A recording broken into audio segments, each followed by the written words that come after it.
Muito bom dia, bem-vindos, é um gosto estar aqui. Bom, André, vou começar por si, a pergunta inevitável. Em termos muito gerais, é verdade que assumir Portugal como um país líder digital não é uma aposta de agora, já leva alguns anos. Em termos muito gerais, em que ponto é que estamos?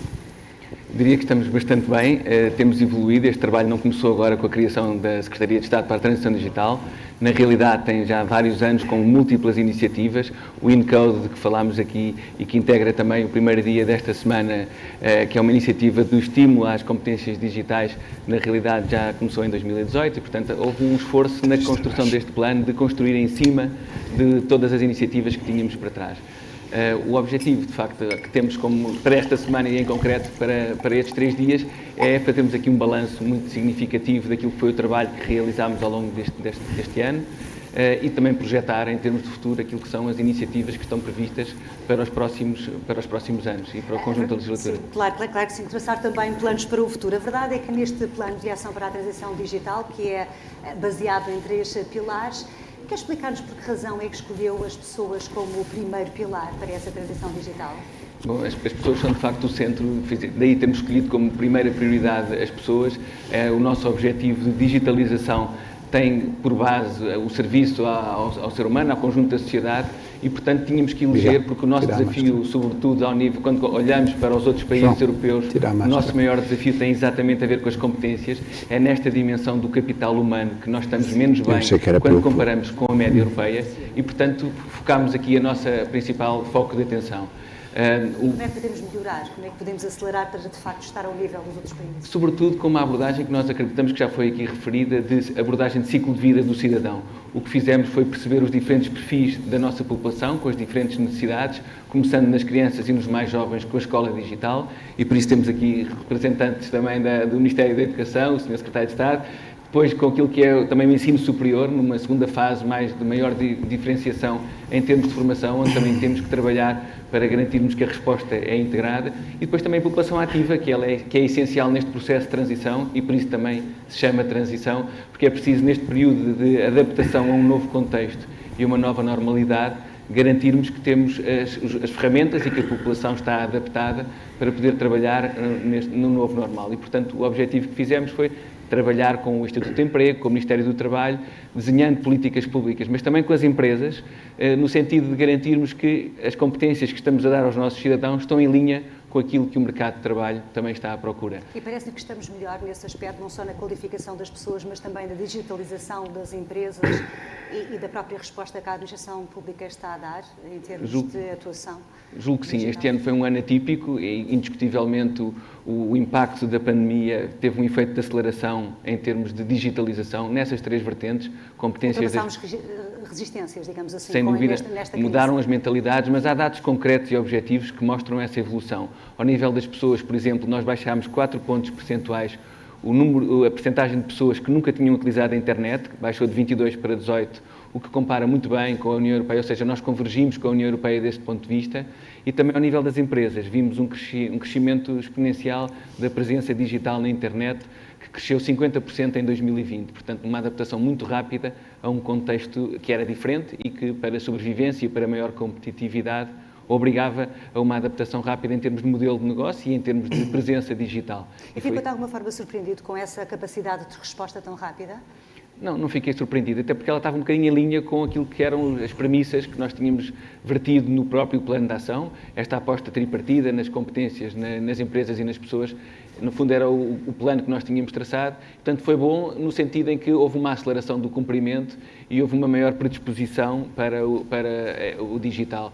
e desse ponto de vista houve uma aceleração que é indiscutível. Os estudos variam entre os 5 e os 10 anos, mas que pelo menos 5 anos ganhámos em termos de digitalização do nosso país. E é tão bom, em termos de pandemia, sublinhar aspectos positivos. Falando das empresas, Miguel Cabrita, bom dia também. A verdade é que a evolução tecnológica tem tido um enorme impacto, não só na criação de emprego qualificado, mas também para o mundo das empresas. Quais são, na sua opinião, os principais desafios? Que balanço é que faz daquilo que foi feito e quais é que poderão ser os próximos passos no futuro? Bom dia, antes de mais.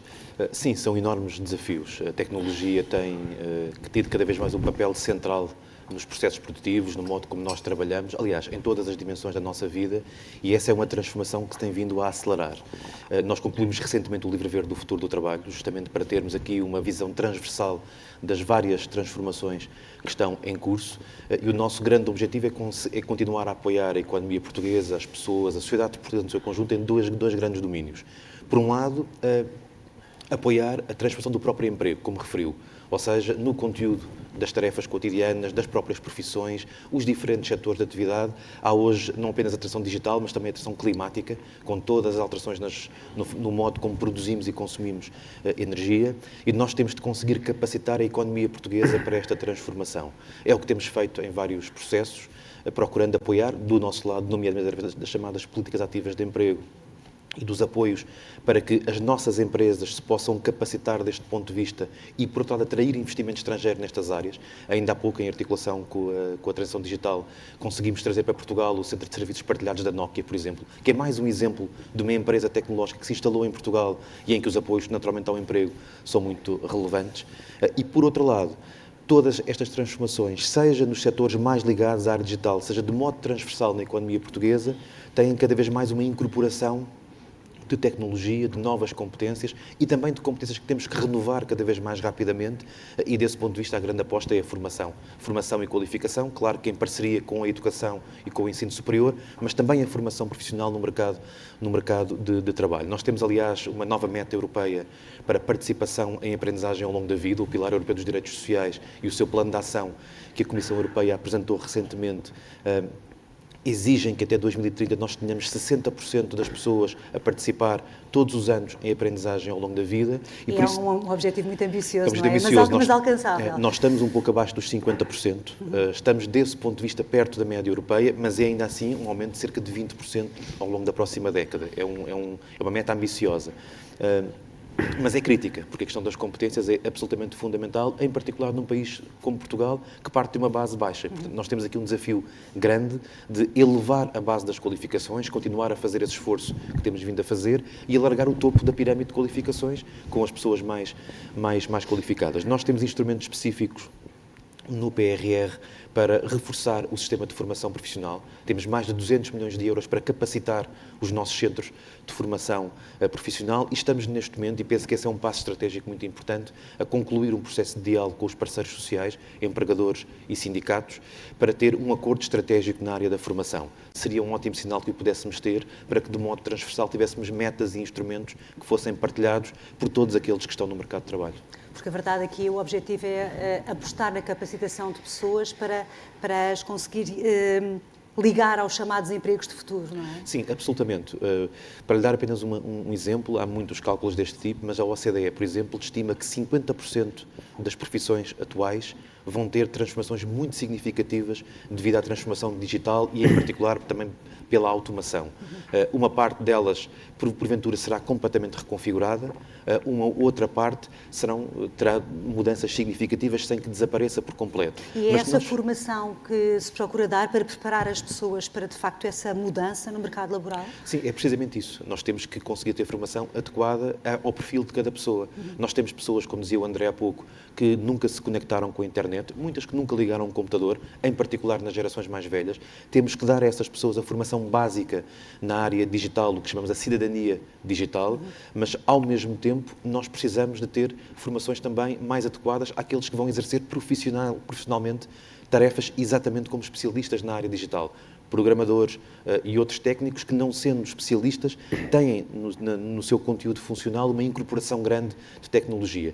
E este é o trajeto que faremos, procurar que as pessoas que estão agora empregadas sejam capacitadas para ter, no fundo, possibilidade de manter os seus empregos e ter trajetos profissionais bem-sucedidos e, ao mesmo tempo, aqueles que estão neste momento desempregados ou que estão a entrar no mercado de trabalho, terem também uma incorporação de competências na área digital para que tenham mais oportunidades ao longo da vida. E, na sua opinião, desses dois desafios, qual é a tarefa mais complicada? É, de facto, capacitar as qualificações da população ativa e que está empregada, ou de facto as pessoas que estão sem emprego e que, através dessa formação profissional, possam de facto entrar no mercado de trabalho? Tenho dificuldade em anarquizar e penso que são desafios muito interligados. Ou seja, nós temos de conseguir apoiar a mudança, que é inevitável do ponto de vista da composição do emprego, que está a acontecer não apenas em Portugal, mas num conjunto de outros países, mas temos ao mesmo tempo que apostar nas iniciativas da área da formação. Aliás, várias delas vão estar hoje também aqui em discussão. O Jovem Mais Digital, por exemplo, que já tem 4 mil jovens com 12º ano ou mais a ser capacitados especificamente em áreas da área digital. Cibersegurança, programação, linguagens de programação, gestão de redes sociais. Nós queremos, aliás, que até ao final do primeiro semestre estes 4 mil tenham mais 2 mil pessoas, 2 mil jovens desempregados, neste caso, a serem capacitados para poderem, de alguma forma, terem melhores oportunidades de empregabilidade, mas isto junta-se a outras iniciativas que estamos a fazer, desde as iniciativas mais básicas da chamada cidadania digital. Aliás, mesmo hoje vamos colocar em circulação uma portaria para aquilo que chamamos o passaporte das competências digitais, que é um programa de formação que queremos lançar com vários níveis de formação na área digital e, no fundo, ter essas competências reconhecidas e alinhadas com o chamado quadro dinâmico de referência das competências digitais, que é um quadro europeu de competências para garantir quem faz formação na área digital a ver certificada, devidamente certificada, para poder ter perante os empregadores e perante o mercado de trabalho esse reconhecimento e essa garantia de que o tempo que está em formação é, de alguma forma, reconhecido. E depois, como dizia o André, a parceria com os empregadores. Nós temos o programa Emprego Mais Digital, que lançámos em articulação com o Portugal Digital e com várias confederações empresariais. Já está em vigor com a CIP, para atingir 23 mil pessoas ao longo do tempo. E vamos assinar hoje com a Confederação de Comércio de Portugal e também com a Confederação de Turismo. Ou seja, estamos a expandir gradualmente a todas as áreas setoriais para termos uma parceria entre os serviços públicos de emprego e de formação e as associações que representam uma grande massa de empregadores em Portugal para garantir que este esforço é transversal e não apenas localizado. Claro que sim, é um trabalho de facto muito complementar. O Miguel Cabrita falava da questão dos jovens, falando, João Costa, de um dos projetos muito ambiciosos também do Governo que tem a ver com a escola digital. É um projeto, calculo eu, com enormes dimensões, muito desafiante até pela dificuldade que tem sido em implementá-lo. Qual é que é o balanço? Como é que olha para tudo aquilo que já foi feito e quais são as suas expectativas a médio e a longo prazo em relação a este programa tão ambicioso? Muito bem, muito bom dia a todos.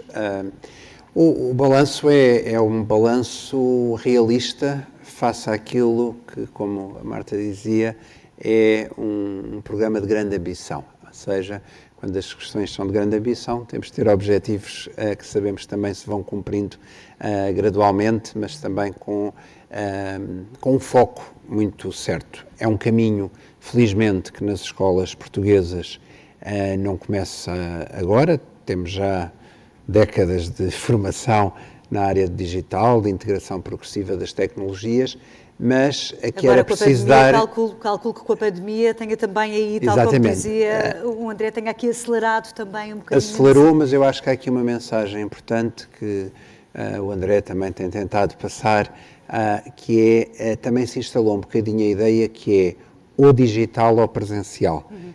Isso não é de todo... híbrido. Isso não é de todo o que queremos, ou seja, o que nós queremos, e a ambição deste programa, desde o início, é exatamente que tenhamos uma escola presencial que beneficia dos meios digitais. Isto porquê? Por razões que já aqui foram ditas. Portanto, nós temos hoje, comparando com um ano atrás, com o início da pandemia, temos mais quase 500 mil de máquinas nas escolas, nas mãos dos alunos, nas mãos dos professores. Estamos a conseguir cumprir com aquilo que nos propusemos nesta primeira fase, mas equipamentos e conectividade não chegam, ou seja, aquilo que nós temos aqui em termos de ambição é algo que vai muito para além da mera dimensão infraestrutural das escolas, que obviamente é fundamental, porque o resto também não acontece se não houver equipamento. Mas é preciso mais do que os equipamentos, não é? É preciso qualificação. É preciso bastante mais. E por isso este plano tem quatro pilares. Os equipamentos, a conectividade, os recursos educativos digitais, ou seja, nós temos já um piloto com manuais escolares digitais, mas vai muito para lá disso. Ou seja, nós queremos, aquilo que nós queremos, e está inscrito já nas orientações curriculares para a educação pré-escolar até ao 12º ano, é termos uma educação dos jovens, das crianças e dos jovens, que os capacita para navegar neste mundo que, como o Miguel dizia, está a mudar quase todos os dias, não é? E com um grande grau de imprevisibilidade. Não é tanto por o futuro é sempre imprevisível em algumas dimensões, e quem tinha dúvidas sobre isso coloque-se em fevereiro de 2020, mas sim por uma evolução que está sempre rápida, e que cria novas relações com o conhecimento. Ou seja, os que estão hoje na escola, ao contrário de todos nós que estamos aqui à volta destas mesinhas, os que estão hoje na escola navegam em avalanches de informação. Parece que está tudo à distância de um clique. Só que informação não significa conhecimento.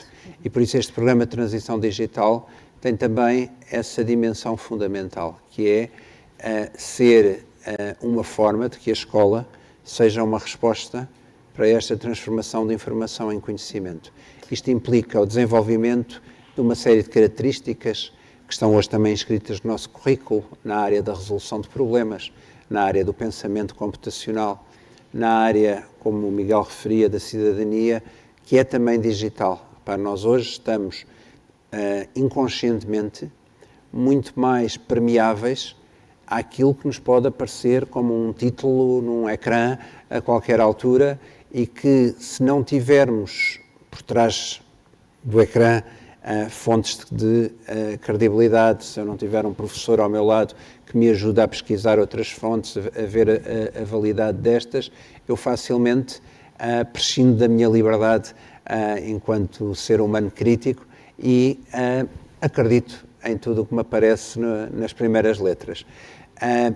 Portanto, essa é uma dimensão que também depois toca a informação mais especializada, não só na área das tecnologias ao longo do currículo, mas também e sobretudo com uma grande expressão no ensino profissional, onde temos vindo a aumentar também os cursos na área da programação, dos sistemas de informação, nestas tecnologias todas que estão por trás dos produtos que vão surgindo.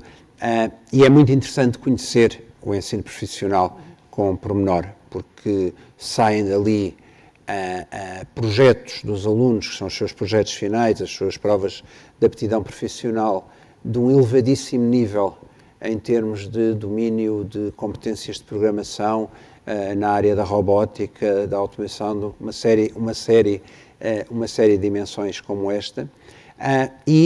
Finalmente, o quarto pilar é o pilar da capacitação dos agentes, em particular dos professores. Ou seja, nós começamos já, desde março até agora, houve um grande reforço, a tal aceleração das necessidades de formação dos professores, e temos, quando pede por balanço, temos de facto, para além da aceleração de um programa que já estava quase completamente desenhado, e que teve de se pôr a correr mais depressa, porque de repente o computador era o autocarro para chegar à escola, não é? Não havia outra forma de chegar à escola. Nós desenvolvemos ao longo deste ano formação para professores que chegou a mais, já hoje, a mais de 70 mil professores só nos primeiros meses. E isso notou-se, a melhoria da qualidade do ensino dos professores depois, já nesta segunda fase da pandemia, portanto, quando arranca o novo ano letivo. Sim. E quando somos confrontados com a necessidade das nossas crianças voltarem ao ensino à distância, houve de facto aí essa melhoria na qualidade. Tivemos marcos importantes, ou seja, eu relembro que decide-se que as escolas fecham uma quinta à noite e segunda-feira já estavam fechadas. E houve ali 72 horas de um trabalho intenso, tanto nas escolas como nas equipas do Ministério, para uma primeira fase que foi garantir que não se perdia o contacto com os alunos. Mas se recordam aquelas 2 primeiras semanas do ano passado, parece que foi há séculos, as coisas não estávamos minimamente preparados, no sentido de que um aluno podia estar às 8 da manhã no WhatsApp, saltar para o Zoom e depois ir para o Teams e depois ainda voltar a outra plataforma e já andava tudo perdido. Questões elementares de cibersegurança, tivemos hackers também vai em ser aulas falado hoje aqui, certamente. nas primeiras semanas. Quando abrimos depois da Páscoa, quando continuámos fechados depois da Páscoa, mas abrimos o 3º período, já havia uma organização melhor por parte dos professores. Também fomos produzindo muitos recursos de apoio, tutoriais, recursos também educativos digitais, e até setembro houve o tempo para preparar, e as escolas prepararam, na verdade, 3 anos letivos, com o regime presencial, misto e não presencial. E aí salta muito à vista a grande evolução que foi feita. E o trabalho dos professores é importante sublinhar, foi extraordinário, tiveram uma enorme capacidade, os professores, escolas, de Eu faço sempre questão de dizer o seguinte: houve sistemas educativos no mundo que fecharam mesmo, ou seja, as crianças deixaram de ter escola durante períodos de Mas confinamento. também calculo, João, que um dos grandes desafios é como é que o Governo lida com este aspecto negativo, que é inevitável, que é uma crise pandémica acabar por acentuar as desigualdades também no contexto educativo. Claro. Eu até ouso dizer, às vezes, sobretudo no contexto educativo, ou seja, a pandemia pôs debaixo do microscópio o sistema educativo, porque tornou visíveis as suas fragilidades e amplificou-as no sentido de haver mais crianças abrangidas pelas situações de desigualdade. E achas que já conseguimos dar esse passo para reduzir essas desigualdades? Não, mas acho também que estes passos que estamos aqui a dar são importantes. E digo não porquê? Porque o que nós temos são as desigualdades socioeconómicas como principal desafio da educação. Temos alguma transformação também na forma como trabalhamos e, por exemplo, quando nós pensamos em recursos educativos digitais, porque é que eles nos interessam? Eu lembro-me na SIC, há uns anos de participar, há uns 3, 4 anos, participar num debate em que um aluno dizia assim, se me projetarem um manual na parede com um PowerPoint, mais vale estar a olhar para o livro. E, portanto, aquilo que nós temos aqui é uma exploração de recursos que permite que eu explore diferentes caminhos em sala de aula, que respeite ritmos de aprendizagem diferenciados entre alunos, que convidem ao desenvolvimento da autonomia por parte dos próprios alunos naquilo que pode ser o feedback de um trabalho que se faz mais rápido. E esses sim são instrumentos em que o digital é um grande apoio ao combate às desigualdades. E esse caminho está a ser feito. E também ele foi acelerado em contexto pandémico. E aceleramos, João Sobrinho Teixeira, até às universidades e os politécnicos. Bom dia também. Na sua opinião, sabemos que, de facto, estes estabelecimentos de ensino são fontes de conhecimento e também através deles que esse conhecimento se transforma e se acaba por chegar a outros setores da sociedade e da economia. Qual é que tem sido a evolução, o papel dos politécnicos e das universidades, de facto, na capacitação das pessoas e das empresas portuguesas, na sua opinião? Bom, neste contexto pandémico, nós vimos, de facto, uma resposta extraordinária também do ensino superior, logo na adaptação que teve, para passar do ensino puramente presencial para depois um ensino à distância. Isso é um fator de relevo. Foi também algo que foi instantâneo e que foi capaz de se fazer. Penso que nos surpreendeu a todos essa própria capacidade. E depois, no ensino superior, tem-se trabalhado muito para fazer também uma maior capacitação a este nível, a nível digital, para que possa haver, através dessa maior capacitação digital, uma maior possibilidade de oferta e interligação com as empresas.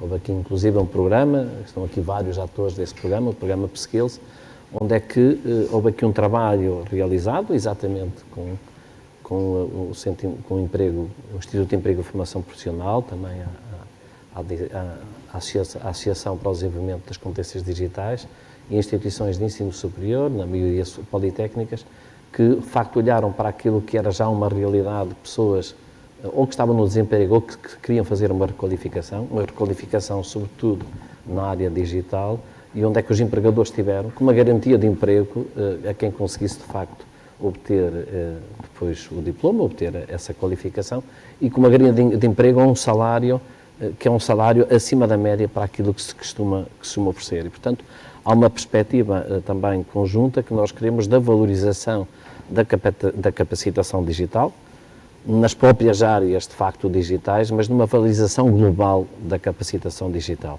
E é isso que nós temos insistido muito no ensino superior. A capacitação digital não é só para pessoas da área da informática ou das competências digitais. A capacitação digital é hoje transversal e é hoje um fim em si mesmo para aqueles que trabalham nessa área, mas um instrumento determinante para os que trabalham em outras áreas. Não é? Se permite, só para dar, por exemplo, um exemplo de como é que isto pode evoluir, um dos trabalhos que temos tido é fazer uma ligação muito maior entre as áreas das tecnologias, as áreas digitais e, por exemplo, as áreas das ciências agrárias, que era a partir de algo que se podia pensar que não seria tão conecto.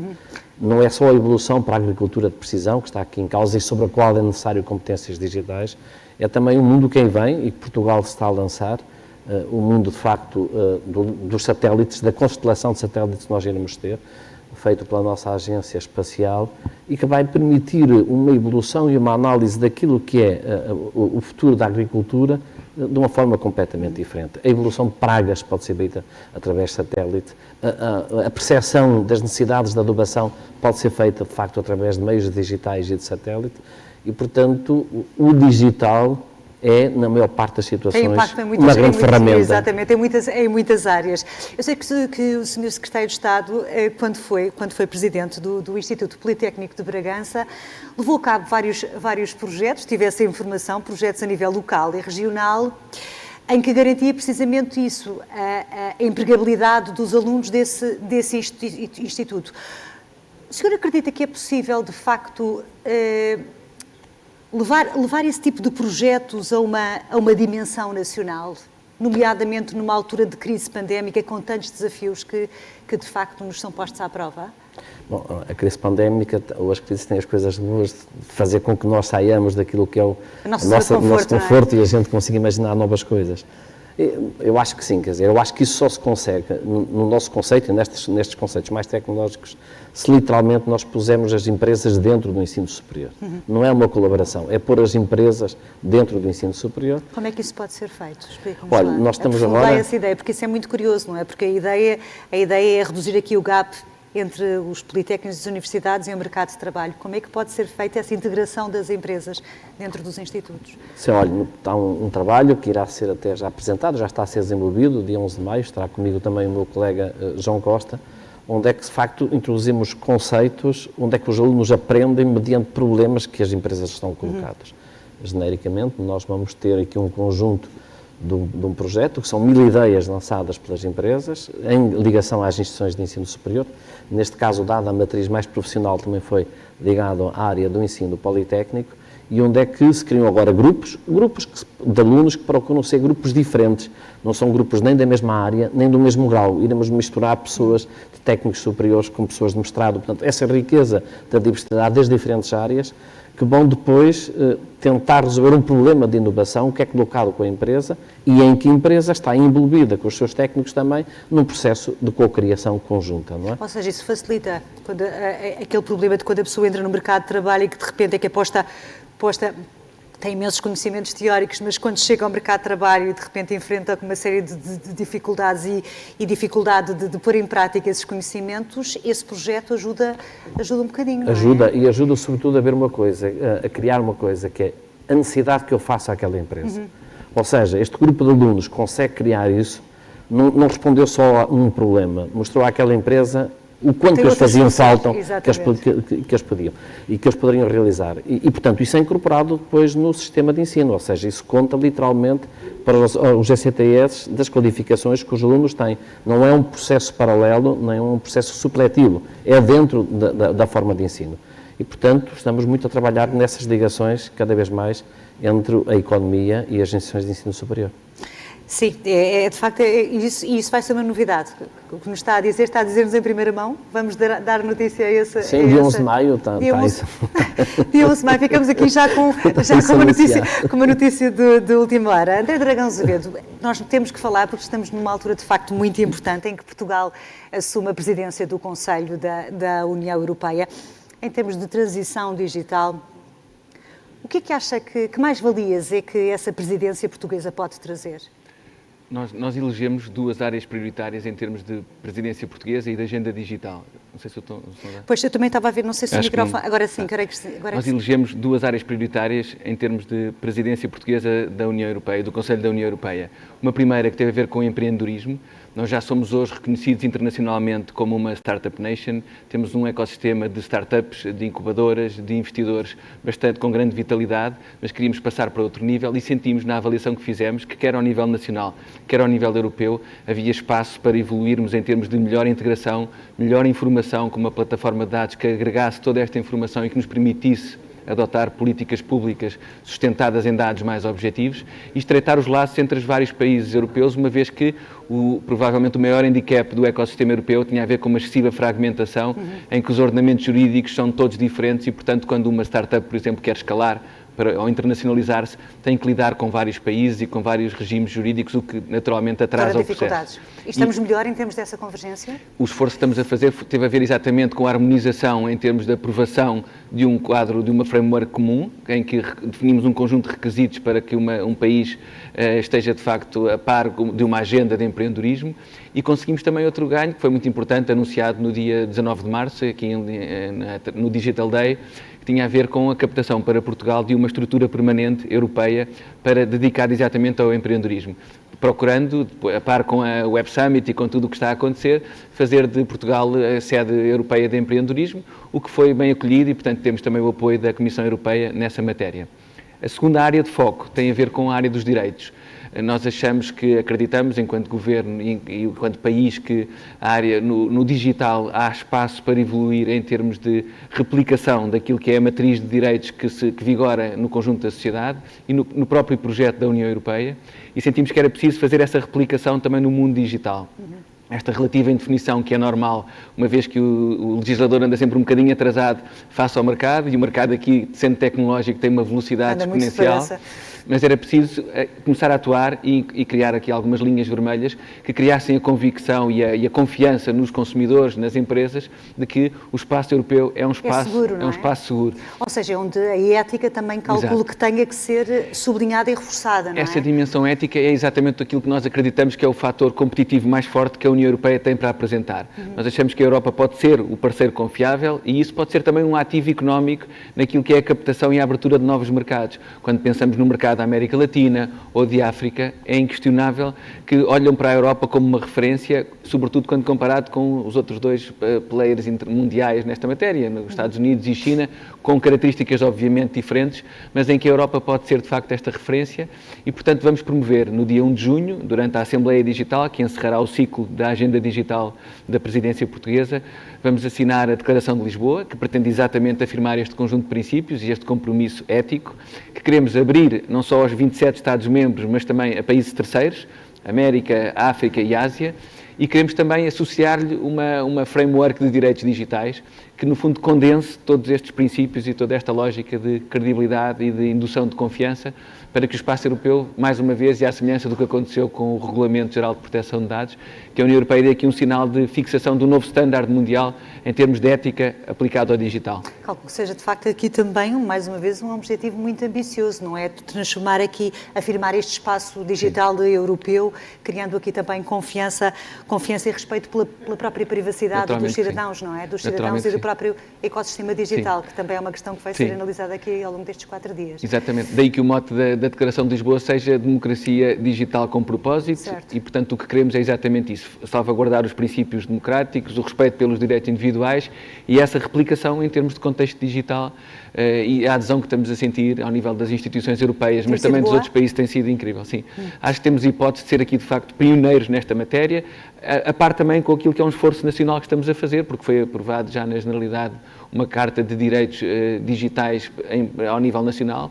Portanto, há aqui um duplo trabalho, ao nível nacional e ao nível europeu, para pormos esta dimensão dos direitos e da ética num patamar de maior visibilidade que achamos que é muito importante. E que tanta falta faz.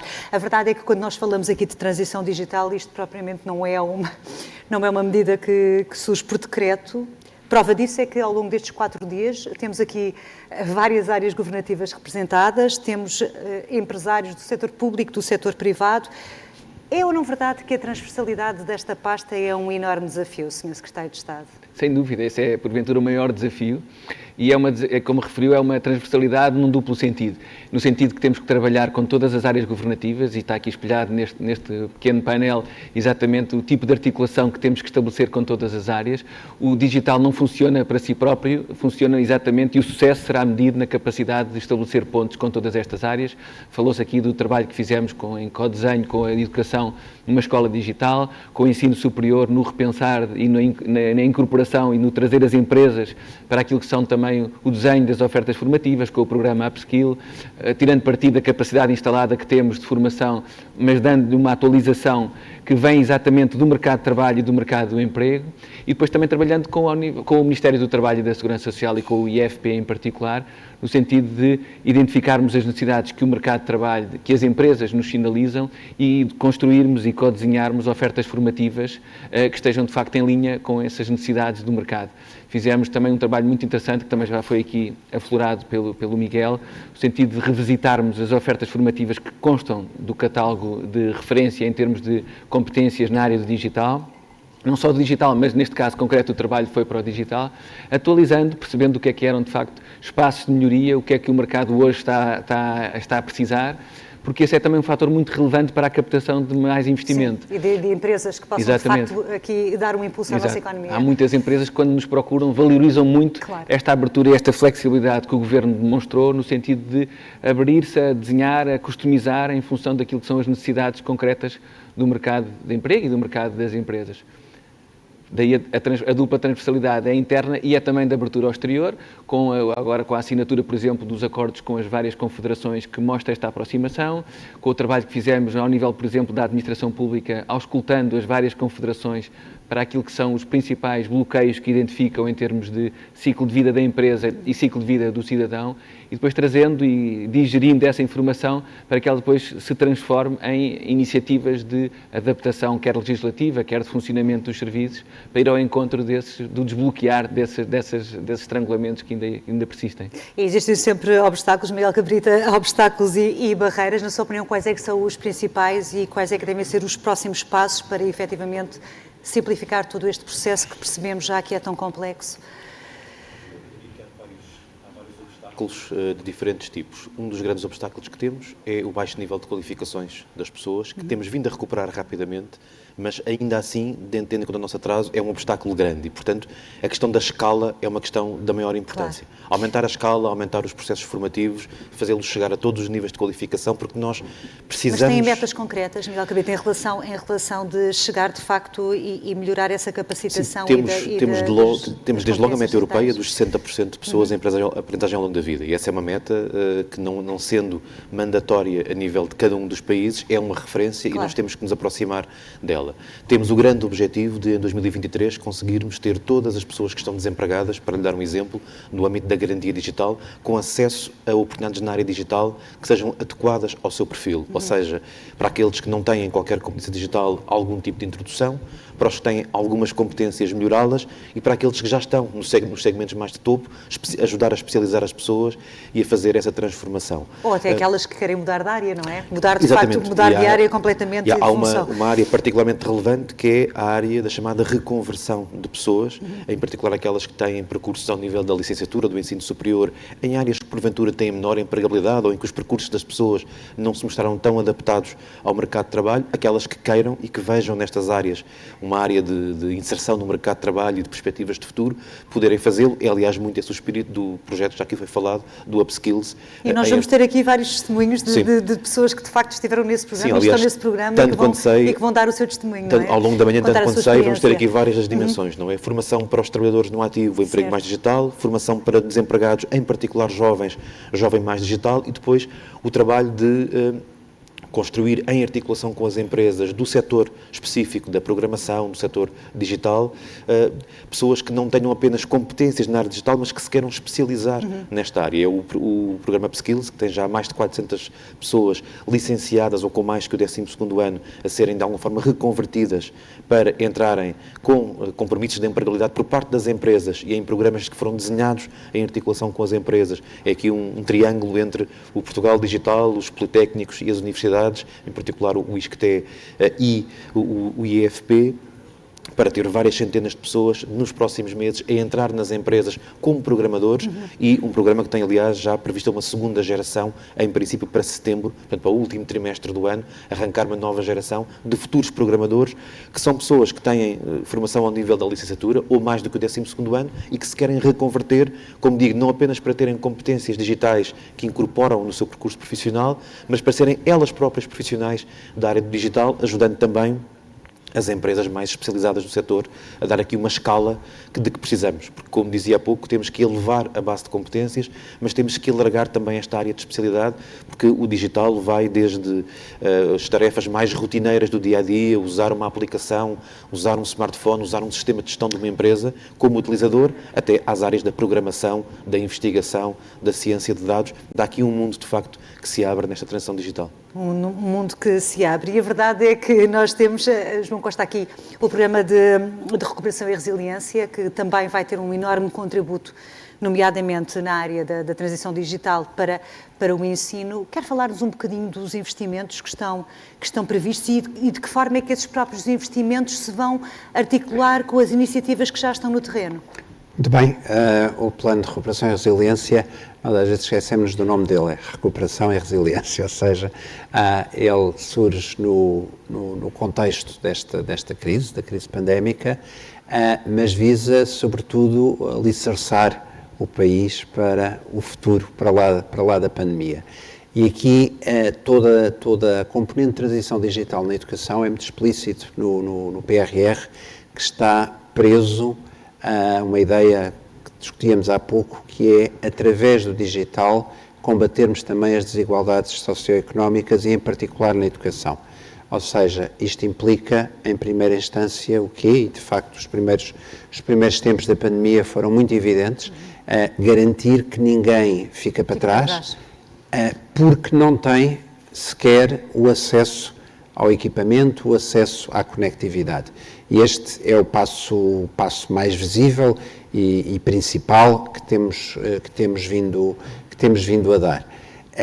E por isso o PRR inscreve exatamente a continuidade deste programa, mas também tudo o que tem a ver com produção de recursos educativos digitais, ou seja, termos, através do que está no plano, inscrito no plano, a possibilidade de avançar.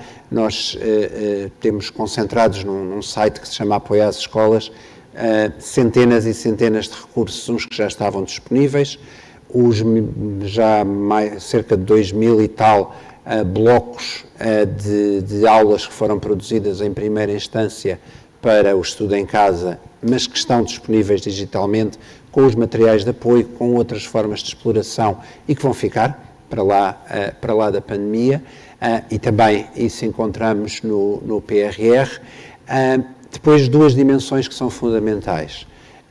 A melhoria efetiva da qualidade da internet nas escolas, ou seja, esse é um dos pontos principais da transição digital nesta área, e um grande impulso que podemos dar, e que até já começámos no ano passado com a criação dos clubes de ciência viva nas escolas, mas um reforço que queremos que opere também através da transição digital, do plano de transição digital na educação, nas áreas das ciências, das tecnologias, das artes, da matemática, nas famosas áreas STEAM, sem perdermos de vista aquele que é o objetivo principal, que é o combate às desigualdades socioeconómicas. Eu sou suspeito, faço a minha declaração de interesses, porque venho da área das humanidades, mas nós não temos boa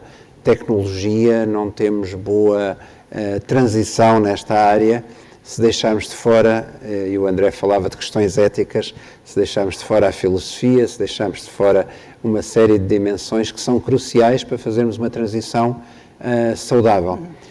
E por isso o PRR também inscreve isto de uma forma clara, que é uma transição digital, como o João dizia, não é só um fim em si mesmo, é instrumental, mas também sem cairmos num sistema educativo em que só lá cabe o que serve para alguma coisa. Certo. Se nós hoje temos ecrãs que fazem maravilhas e comunicamos, foi porque há 3.000 anos houve uns filósofos que fizeram perguntas que não sabiam exatamente para que é que serviam, senão a sede de conhecimento e que nos permitiu chegar hoje até vários aspectos da física, da química, que sustentam estes processos tecnológicos. Que é o que dizia, não é? A diferença entre informação e conhecimento. Exatamente. Que é Depois há outra dimensão no sublinhada. PRR, só para terminar, Sim. que é o reforço do ensino profissional, com a criação de mais de 300 centros de especialização tecnológica, em que nós pretendemos que Isso para estes... quando? Tem alguma idade? Isto para ser desenvolvido agora ao longo do âmbito de aplicação do PRR, mas já estamos a trabalhar nisto para identificar esta articulação através do ensino profissional entre as empresas nos diferentes territórios, sobretudo numa ideia de criar nichos de especialidade. Ou seja, em vez de dispersarmos um pouco tudo por todo o lado, sabermos que quem quiser estudar numa determinada área tem ali um grande centro de referência.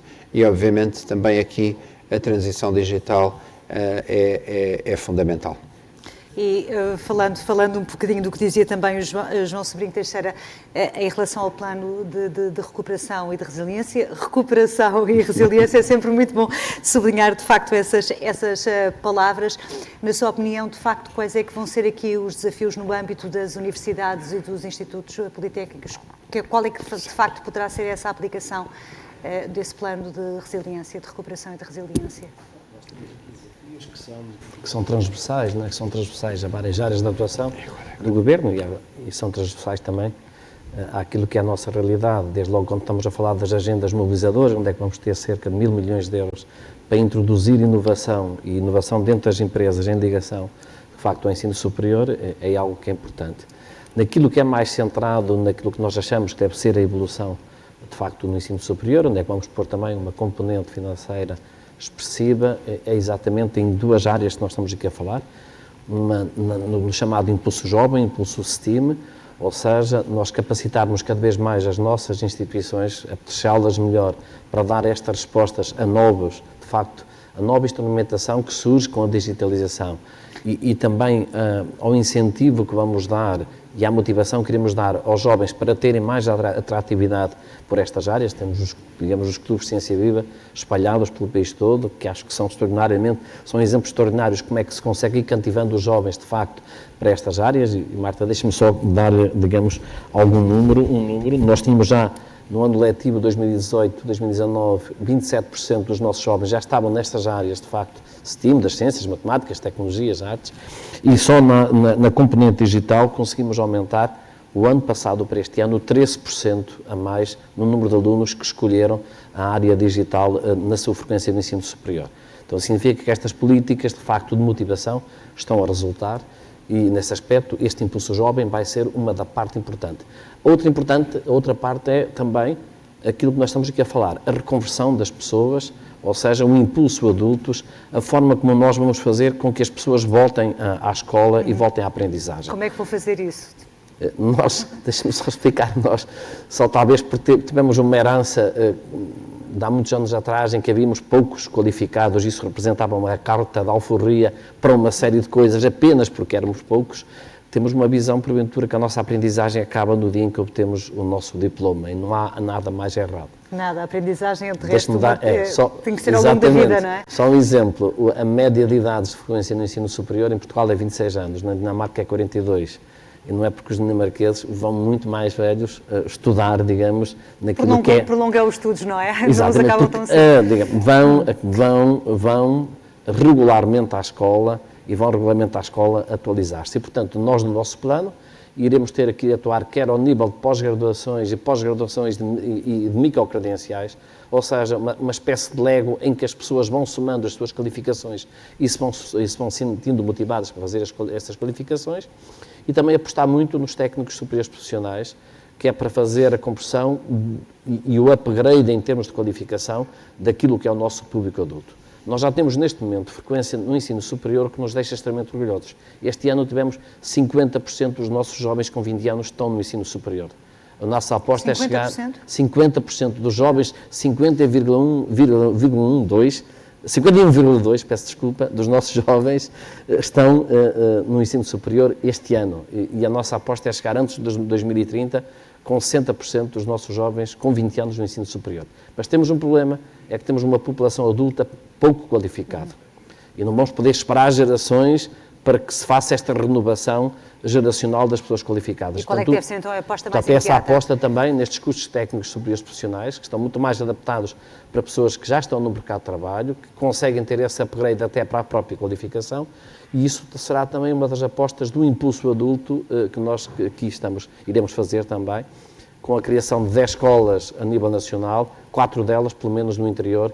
É esse o compromisso, de facto. E isso do interior é muito importante, não é? Para valorizar e combater aqui o problema que temos de desertificação do interior, claro. Não é? É procurar aqui que haja um maior equilíbrio. Quanto mais gente tivermos no interior, quanto mais coeso tiver o território, melhor está o país. Sem dúvida nenhuma. E na sua opinião, de que forma é que esta transição digital pode também democratizar, permita-me a expressão, o ensino, nomeadamente o superior? A transição digital é hoje, com o nosso tempo, quem não tiver alguma capacidade digital torna-se um semi-analfabeto. Portanto, eu diria que a capacitação digital foi como há muitos anos atrás, quando nós aprendemos a ler, como há alguns anos atrás, quem não dominasse línguas também era um semi-analfabeto, e no futuro, quem não tiver essa capacitação digital vai ficar arredado. Portanto, a capacitação digital não é apenas uma ferramenta para o mercado de trabalho, é uma aquisição de competências fundamental para a cidadania, para a pessoa estar inserida e ser um cidadão de pleno direito numa sociedade evoluída. Portanto, eu acho que essa é uma obrigação que nós temos que fazer transversal, geograficamente e transversal geracionalmente. E de resto, isso, como falámos ao longo desta nossa conversa, são inúmeros projetos que passam por todas as áreas, como aqui ficou bem revelado na nossa conversa. Meus senhores, foi um prazer. Muito obrigada por terem estado connosco, e ao longo destes 4 dias iremos ter exemplos muito práticos daquilo que fomos falando ao longo desta hora. Muito obrigada, bom trabalho. Obrigado.